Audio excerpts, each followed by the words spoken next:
అనకాపల్లి మండలంలో మామిడిపాలెం బవులవాడ గ్రామాల్లో జరిగిన Mahatma Gandhi national rural employment guarantee scheme కూలీలతో జరిగిన సమావేశంలో కూటమి అభ్యర్థి కొనతాల రామకృష్ణతో పాటుగా ఎంపీ అభ్యర్థి సీఎం రమేష్ తనయుడు రుత్విక్ పాల్గొన్నారు. ఈ సమావేశాల్లో మండల స్థాయి నాయకులు మాట్లాడుతూ కూటమి ప్రభుత్వం ఏర్పడిన వెంటనే మా గ్రామ సమస్యలను పరిష్కరించాలని ఎంపీ ఎమ్మెల్యే అభ్యర్థులైన కొనతాల రామకృష్ణను ఎంపీ కుమారుడు రుత్విక్ను కోరారు. ఈ సందర్భంగా మీడియాతో మాట్లాడారు. వీళ్ళు మేమే ఇచ్చాం, కాయాలు ఇచ్చాం, ఆ పథకం ఇచ్చాం, ఈ పథకం ఇచ్చాం తీసుకుంటే ఊళ్ళో వాళ్ళకి ముందు ఇల్లు లేని వాళ్ళందరికీ ఇల్లు ఇవ్వాలి. ఆ ఇల్లు ఇవ్వకుండా ఎక్కడో 5 రోజులకి ఇచ్చి భూమేమో మీది అప్పుడు వేరే వాళ్ళకి తీసుకుంటే ఎవరికి ఇబ్బంది మీకు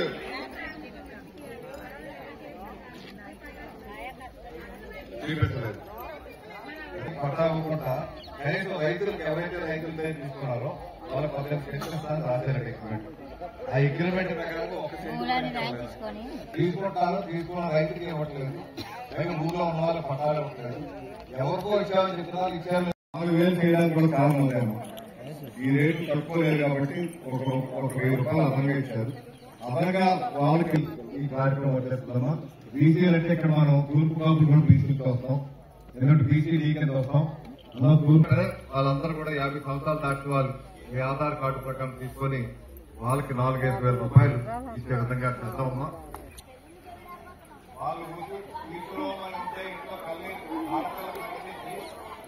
డబ్బు సుమారు 1,600 కోట్ల రూపాయలు మీ బ్యాంక్ లో ఉన్న డబ్బుని మళ్లీ తీసుకున్నాడు.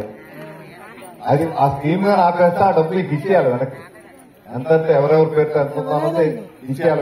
వెనక్కి వదిలేశారు కదా, ఆ స్కీమ్ ఆపేశాడు, ఆ డబ్బు తీసుకెళ్లిపోయాడు. అంటే ఇక్కడ ఇదే కాదమ్మా, ప్రభుత్వ ఆస్తులు కూడా తాకట్టు పెట్టించారు. ఆఖరికి మనకి పట్టాదారు పాస్ పుస్తకాల మీద కూడా మన ఫోటో కాదు, అది ఇతర ఫోటో ఉంది. ఆ సర్వే చేసి రాత్రి మీద కూడా ఆయన ఫోటో పెట్టుకున్నట్ట.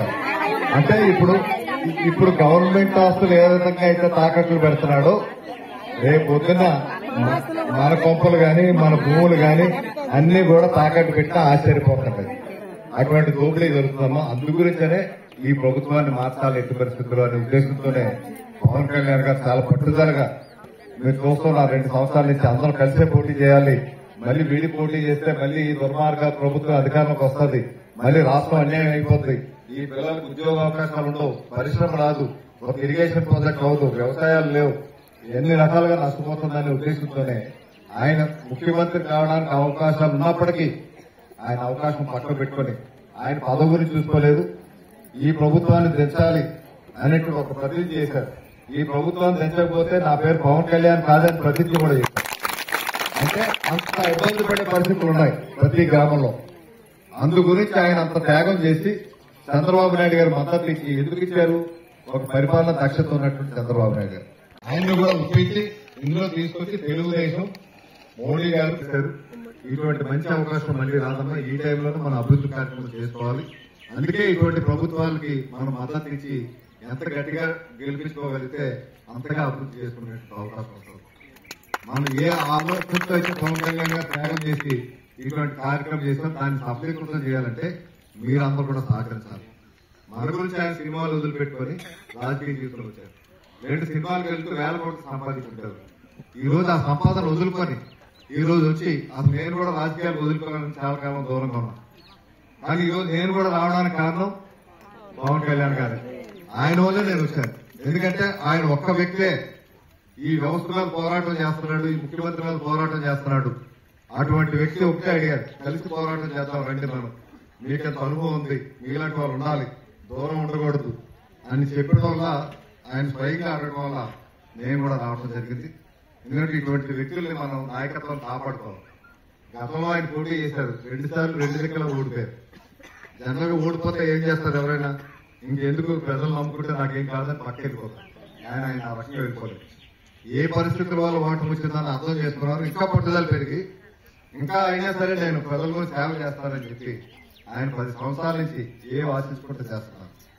అందువల్ల అటువంటి వ్యక్తిని మనం కాపాడుకోవాలి. భావితరాలు ఇటువంటి యువకులందరికీ కూడా మంచి అవకాశం రావాలంటే అటువంటి నాయకత్వం బలపరచాలంటే ఆయన బలపరిచినటువంటి కూటమి తెలుగుదేశం, జనసేన, బీజేపీ. ఈ కూటమిలో అక్కడ ప్రధానమంత్రి మోడీ గారు అవుతారు, మనం వేసే ప్రతి ఓటు మన ప్రధానమంత్రి మోడీ గారికి వేస్తున్నట్టు. గతంలో ఇప్పుడు కూడా మన మోడీ గారు 2 సార్లు ప్రధాని అయ్యారు మన ఓటు లేకుండా. కానీ ఈ రోజు మన ఓటుతో కూడా అయ్యారనే గర్వం అనుకుంటారు. ఆయన కూడా ఆంధ్ర ప్రజలు అనకాపల్లి నియోజకవర్గాలు నాకు ఓటు వేశారు, సీఎం రమేష్ గారిని గెలిపించడం ద్వారా అనే విధంగా సీఎం రమేష్ గారిని ఎందుకు పెట్టారు, పవన్ కళ్యాణ్ గారు ఏరు కోరి వాస్తవానికి ఇక్కడ కూడా మనకి జనసేనకి వచ్చింది పార్లమెంట్ సీట్ కూడా. అది పవన్ కళ్యాణ్ గారు అక్కడ పోటీ చేస్తారు, నన్ను అందుకే అసెంబ్లీ పెట్టారు. ఆయన పార్లమెంట్ కొట్టాలనుకున్నాం, కానీ బీజేపీ పొత్తులో భాగంగా వాళ్ళకి సీట్లు తగ్గాయి కాబట్టి వాళ్ళకి గౌరవమైన స్థానం ఇవ్వాలని అనకాపల్లి స్థానం కూడా వాళ్ళకి బీజేపీకి వదిలిపెట్టి సీఎం రమేష్ గారు ఏరు కోరి తీసుకొచ్చి ఇక్కడ పెట్టారు. ఎందుకంటే ఈయన ద్వారా మోడీ గారి ద్వారా మనకి మన ప్రాంతానికి నిధులు తీసుకొచ్చి అభివృద్ధి కార్యక్రమాలు చేసుకోవడానికి అవకాశం కలుగుతుంది. మన పవన్ కళ్యాణ్ గారు మీటింగ్ వచ్చారమ్మా, ఎంతమంది వచ్చారు చేతులు